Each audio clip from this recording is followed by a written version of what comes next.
Hey, football fans, this is Mel Kiper Jr. On the latest First Draft podcast, Todd McShay and I identify a crisis which must be dealt with in the world of football.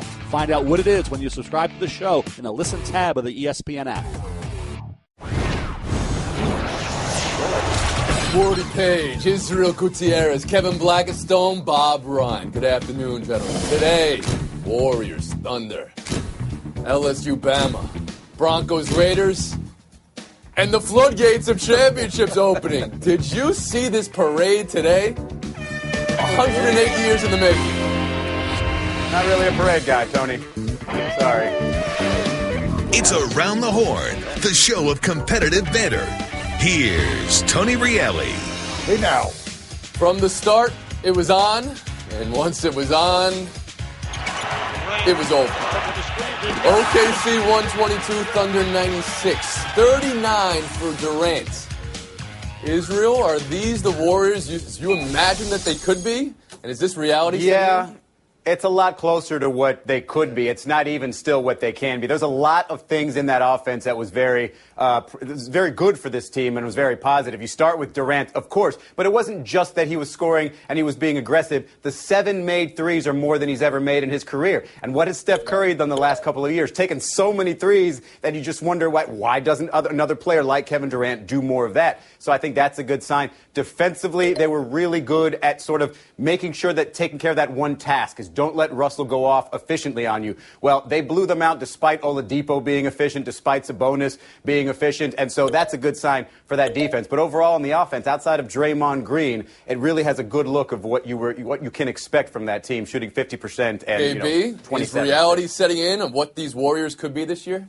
Well, I mean, for this one game, obviously you had a lot of emotion going into it. KD wanted to show his old team and his old fans what he looks like and what he can be in that new uniform. And I also think he kind of reestablished himself in terms of his preeminence as a player in this league, because he goes to a place where you have that great backcourt and you have Steph Curry, and he's really the best player. I mean, he's the guy who's most unstoppable, and he showed that. But I think the other thing it also showed last night was what OKC can be without him. And I think that's a frightening thing, because you saw the frustration with Westbrook, with his teammates. I mean, he was playing with one arm tied behind his back. He did not have a shot in that game last night. Okay, that is their first loss of the season, right? Bob Ryan, you want to join us?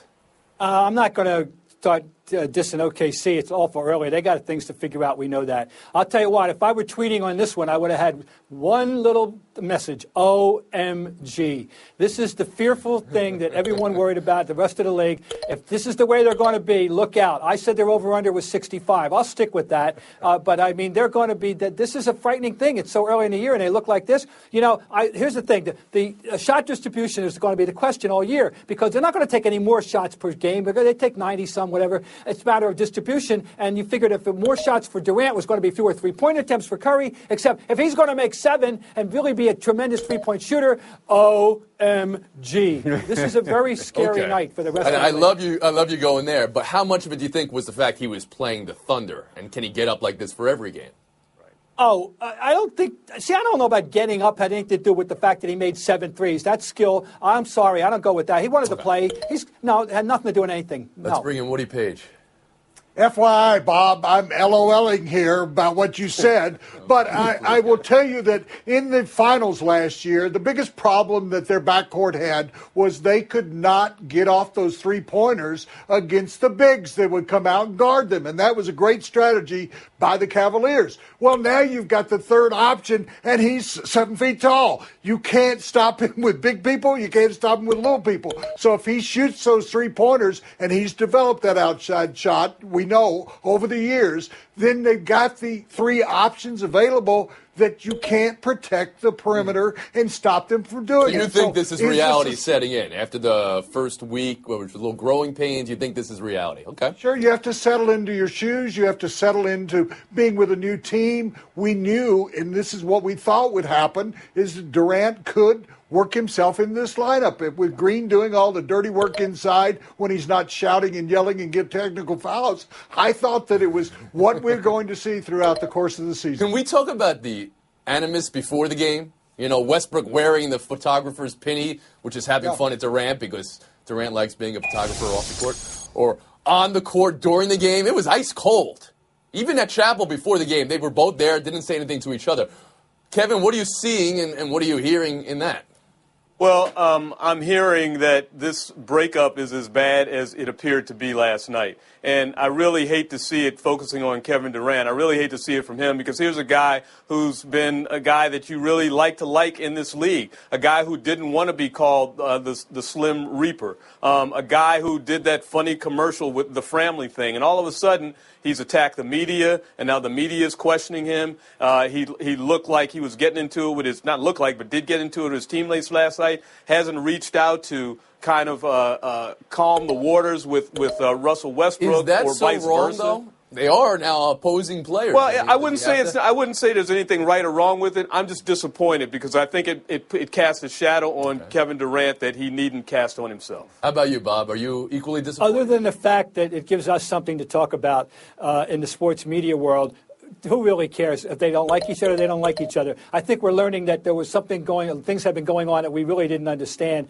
and until the point when he left, and then we found out that there had been no communication. Believe me, that is not normal. I am telling you that in any other remotely comparable circumstance, if the guys were even friendly at all, there would have been communication at that high level of superstardom. So, but that's the way it is. It's the way it is. As far as Durant's concerned, the fact is he's still trying to figure out who he wants to be because the poodle has definitely turned into a pit bull. That's his choice. Mm-hmm. Woody Page? Well, guys, I don't know that I'm so excited about players who kiss before the tip-off of a game, and we've seen that in the past among friends. They had their game faces on. This was a serious confrontation between Oklahoma City and Golden State, so I can understand why both sides were getting serious about everything that was going on. So that didn't bother me at all, Bob. But what does bother me is that Kevin Durant over the past year and a half has become villainous in this league. And now moving to the Warriors, it harkens back to LeBron James when he went to Miami after the decision. We now have a situation here where a guy that was very popular when he was in the tree house with the family and doing the commercials, and a guy that played in Oklahoma City and signed another contract, and now he's become, Hulk Hogan going to the dark side in the WWE. I got to. You guys are really putting a lot of stock in this Framley commercial. Israel, seeing Westbrook and the painting yesterday, and the photographers. Was there something there for you? There actually was. Up until last night, I thought I'd known everything I need to know about their relationship, etc. But I think there's a little bit more to it in that it seems to be that Westbrook is the one that's still hung up on this, right? He's the one that's still doing the photography bib. He's the one that's, doing all the signs and things out, the mocking of Steph Curry's three-point shooting routine or pregame routine. And Kevin, what's Kevin telling you? Kevin Durant is telling you, listen, I'm acknowledging that I'm not perfect. He said it again yesterday. I'm more comfortable admitting to myself that I'm going to have flaws and I'm not going to be perfect all the time. Maybe he didn't handle that situation ideally, but at least he's just kind of growing up a little bit and saying that in life, I'm better off knowing that. And so he's just kind of just growing up, essentially, and letting Russell Westbrook sort of hang on to this whole All right. I mean, but what's wrong with a little fun? All right, so Durant was talking to Cantor on the bench during the game. I mean, that's the NBA that I want to watch. I want to see Draymond Green yell. Whether he gets a T or not, I don't care. You guys decide. 2 words or fewer, Bob. Legit T last night? Oh, no. If that's the truth, if that's what happened, no. I'm not with guys getting technical fouls for things that don't impact the game. Israel? Nope, not for yelling. Woody? Well, I think the referees have set a perimeter for him, and they've done it early in the season. We're not going to take a lot of grief from you, but based on what I saw last night, he didn't deserve a technical, but I think he's under a real scrutiny. And I think they here. set the perimeter on the court. I think they set a parameter when they gave the team. We'll move on. The Sherman Theorem, which sounds like a Jason Bourne sequel starring Jonah Hill. Richard Sherman's theory for why NFL ratings are down, because the league isn't fun anymore. His full quote right there about the league wanting control, stamping out personality. Later, he'd bring up the hypocrisy of the league being sponsored by Big Beer. I've heard some of the same from panelists on this very show in the past. Bob, a question I've looked forward to asking all my life. Do you agree with Richard Sherman? Not remotely. It has nothing to, this complaint has nothing to do with why people aren't watching. Hey, fun. I thought the fun was playing a game. I thought the fun for him was making a tackle. I thought the fun for him was breaking up a pass. I thought the fun was returning one pick six. I thought the fun was getting a Super Bowl ring. All this other nonsense is superfluous nonsense. Just keep quiet, Richard Sherman. Woody Page? Well, the league is still popular, but if you have games like we saw last night, that's a reason why the popularity is down. There have been a lot of bad games this year and bad teams. But in regard to not having fun, you have to set the parameters for yourself, Richard Sherman, in regard to how much fun you want to have. And Bob is absolutely right that go out and enjoy the game. My goodness, you're getting paid a lot. You're playing a game. You're not having to go to a factory every day. And you want to say, oh, it's not fun anymore. Well, what would be fun for you? Delivering mail. All right. We get it, what you're saying here. But the idea that there's a penalty every time somebody shoots a fake bow and arrow on the field or does dances in the end zone, could that be why ratings are down, Israel Gutierrez? I don't necessarily believe that that's why ratings are down, but that makes the product less entertaining to watch. I said on the FaceTime a couple of shows ago, I want them to allow the choreography again because that's going to keep the eyes on the product in a sort of joyous way, right? You know what's not fun is hearing these players complain about fines for having fun. You know what's not fun on top of that? No offense, Bob. Hearing Bob Ryan tell Richard Sherman to stop complaining about not having fun. All this that might be the most accurate just have thing some you've fun said. in the game. Okay. Kevin Blackistone, how about you? Well, yeah, I don't think that has any impact on why ratings are down, but Richard Sherman is on to something, and I'll just point this out. It's really disingenuous of the league to, on one hand, tell guys that they're going to be fined and act upon that for doing those sorts of things on the field, which have nothing to do with the currency of the game or the outcome of the game, and then at the same time take money from video game manufacturers to whom they have licensed their name, which allow the gamers to hit certain buttons to make those players do the exact sorts of things that the league frowns upon when they do it on Sunday afternoon or Monday night or on Sunday night. So that's what's ridiculous about it. We've talked about this to no end, right? I mean, there's suspensions for Deflategate, and then there's problems whenever there's a domestic violence, and he's not getting suspended as much as Tom Brady was, okay? That's one little blip. But, I mean, the bow and arrows, the dancing, and there's a flag every other play now, and there's a review every other play now, and the games on primetime being what they are, I mean, you got to say that's why the ratings are down. It's got to be true. It's got to be. We're going to take a break right here. Buy yourself next. Hey guys, it's Maria Taylor from Beyond the Lights. Make sure you check out the newest episode. We bring in Princess from Crime Mob. Remember that song, They'll Give You Buck, from 15 years ago. And we've got the star rapper from the song in our spotlight. Buy or sell. Look at this. Look at this. The floodgates of future championships maybe opening up for the Cubs at their parade today. Parade is for a city and for fans, so I'm going to ask today what I kind of asked yesterday. Did you find yourself thinking of Steve Bartman this afternoon watching Parade, guys? Through a spokesman, he passed on that he was overjoyed with the win, but would not be coming to the parade because he didn't want it to be about him. So, Woody, do you find yourself craving resolution or vindication or some type of closure for Bartman? No, I didn't need him to issue a statement through a spokesman. The GOAT didn't issue a statement. If he wanted to go to the parade, he would have gotten lost in that running of the bulls. I don't need closure. I don't spend any of my days thinking about Steve Bartman. Israel Gutierrez? Well, the funny part is in Chicago, they don't really think about Steve Bartman, and it's all sort of a national thing. So, yeah, we got the message. He's happy. Good for him. He still doesn't want to be in the limelight. Good for him. That is the ending. I don't know if we needed it, but there you go. If you don't want to be in the limelight, then don't have an attorney serving as your spokesman. You're just Steve Bartman. You're just a dude. It's okay now to come back out. He's making this into more of a story now than it needs to be. This is not the tone I thought we were going to be getting entirely. Don't you feel like his life has been changed and uprooted because of, yes, something that he did, but of how people reacted around him in Chicago and nationally, and that the whole process has been kind of unfair to Steve? Bob, do you have a view of this? There's a definite mixed message today, but my view is that he should embrace this and go out there and have fun because he is a pejorative. It's always going to be known as the Bartman game. This would do a lot to just clear the air. Yeah, that's what he should have done. Don't you see a parallel to Buckner on the smallest levels, Bob? Buckner's life was changed forever after the era, and Yeah, people now treated look him in what a he's way doing. that was not especially fair to him. Right, and now he makes money with Mookie Wilson signing photographs. He's having a great old time. See, Steve, you can do this. We'll move on. Broncos-Raiders Sunday night, first place in the West. And if Oakland is Oh, yeah. they are. Woody's excited for this game. Israel, we'll start with you. How big of a game is this for Oakland? And are you going to call it a must-win for them?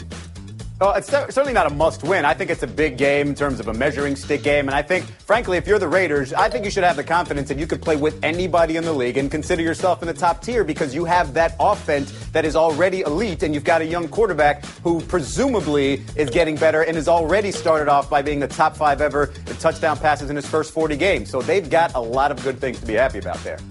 Point for the stat, and mute for saying the word elite. Kevin Blackistone, how about you? Well, I'm not going to say that word, but I will say this. They need to beat somebody to make the record that they have for real. The only team that they've beaten of note, really, the Titans, and they're a 500 team. They've got a great offense, a spotty defense, and they're going to have to shore that up if they're going to beat the Broncos. Bob, you got your hand up. What's up? 5 road games in a row tell me they're for real. Look, they were a growth stock before the season. This is another step in the journey. All right, it's not a must win. It's a prestige win if they get it, and that's all. They're on the process of getting good. All right, Woody Page, it's Raiders and Broncos. You're going to be watching it closely. What's going to happen? Well, I disagree with the elder statesman. I think that it is a must-win game for the Raiders. They will be the leaders in the clubhouse for the AFC West. This is the most important game they played since they lost the Super Bowl. Think about it. So if they want to be back in being the Raiders, this league needs the Raiders and the Cowboys. They've got the Cowboys. Now they can have the Raiders back. If they win this game, they will have control of the division, I think, the rest of the way. Okay, we're going to try this again. One word or fewer, Bob Ryan. Who you got in the game? Ray does. Blackistone? Oakland. Israel? Denver. And Woody, one syllable or fewer? Raid. All right, we'll move on. Thank you for playing along. Myers fell 3, what you saw last night, 43 on the scoreboard against Tampa. And another 4 touchdowns for Matt Ryan. And what you've already seen this year from them, beating Denver, Carolina, and the Raiders. And there was the loss to Seattle as well. Are you going to say the Falcons are a team that can reach the Super Bowl, Kevin? Well, yeah, they can. You know why? This is the third time this year they put up 40 or more points. They're averaging 33 points a game, which is 5 more than anybody else. This is an awesome offense they've got there. And you look around the league, and you see the Vikings just got rid of their offensive coordinator. Dak Prescott, still a rookie, leading the Cowboys, and Ezekiel Elliott, a rookie in their backfield. So this is wide open. Bob Ryan? Why not them? And look at the NFC. It's available. It's available for a team that isn't perfect, and they're far from it, but they can score. Why not? Of course they're a good shot. Well, sure, you're playing in a division that you should own, and they would have home field advantage if they continue as they are. And as Bob said, the NFC is wide open. Vikings have proven that they're not invincible. And look around, the Cowboys, so much. But I think they have a great chance to... Those Cowboys owe so much, they would have home field advantage if everything stayed the way it is right now, not Atlanta. How about you, Israel? I mean, similarly to the Raiders, in fact, greater than the Raiders, they have a doubly elite offense, if you will, and I think that should give them a chance. But certainly, doubly elite, over a Seattle team, if you will. If I will, I do will. Here's what I will. I will a lightning bolt on top of Woody Page and Israel Gutierrez right now. Look at Blackistone's watch. Let's see that bling again. What are you wearing? You can land a spaceship on that. Bob Ryan, also in Showdown X. Football lives here. LSU is 3-0 since Ed Orgeron took over as head coach, and they've averaged over 41 points in those 3 wins. LSU has a significant lead late. Up next, the number 1 ranked Alabama Crimson Tide storms into Death Valley for a huge SEC showdown Saturday night. Fumble! Alabama's got the football! Coverage begins at 7 Eastern on ESPN Radio and the ESPN app. That's the Vinny Paz story, I think. All right, we're going to bleed for this right now in Showdown, Kev. Bob, Alabama at LSU tomorrow. LSU undefeated with Coach O, and per ESPN's forecaster, this game is the Tide's toughest on the regular season schedule. You riding with LSU, KB? You know what? I'll give them a puncher's chance. I mean, you got a freshman quarterback coming into Death Valley at 8 o'clock at night. And you know what? They're going up against Leonard Fournette, who looks like he's back. He's a load to handle. So give him a puncher's chance. Oh, I'd love to. But, you can't get away from that Alabama defense. They've stopped Fournette the last 2 years. Look at the numbers. They're frightening. Is there any reason to think that things are going to change? I wish they would. I hope it's a real good game. But I'm sorry. It's roll, tide, roll. Okay. Looking at the numbers the last 2 years, Bob, you're getting a point. But puncher's chance. We were just talking about Vinny Pazienza. Okay, I'll give it to Blackistone. Showdown 2. Michigan getting in on the mannequin challenge. Are you guys familiar with the mannequin challenge? You don't do anything. You act like a mannequin. And the Steelers getting in on the mannequin challenge. Look at this. Nothing is going to stop us now. Bob, how long do you give this viral craze? It's competition. And it's competition of a different order. I think these guys are going to embrace it. I can see people coming up with more and more props, more and more creativity, hiring choreographers, if you will, whatever you call somebody that choreographs, still life, but whatever. Yes, I think it's going to catch on.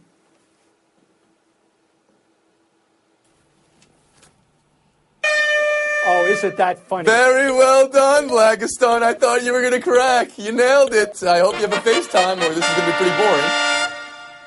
Woohoo! Guess what today is, folks? I know you circled this one on your calendar. It's year number 14, the 14th anniversary for Around the Horn. Woo-hoo-hoo! And why am I saying woo-hoo-hoo? Because I want to see Ronnie Wickers. You're talking about Steve Bartman? Please. The greatest fan in the last 50 years for the Chicago Cubs. Everybody knows it. Former Northwestern University custodian Ronnie Woo-Woo Wickers, who would be at every game going Cubs, woo, Santos, woo, Banks, woo, whoever.